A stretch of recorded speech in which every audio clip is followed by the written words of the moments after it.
2011 past question number 31. A country achieves economic development where there is option A says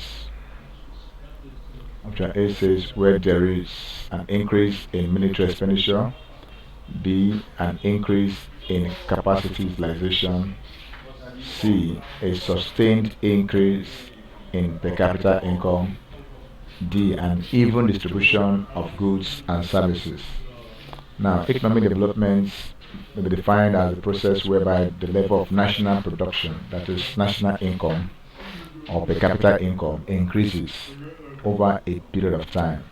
So from this, option B is the correct answer, which says a sustained increase in per capita income. Thank you, and please subscribe for more past questions.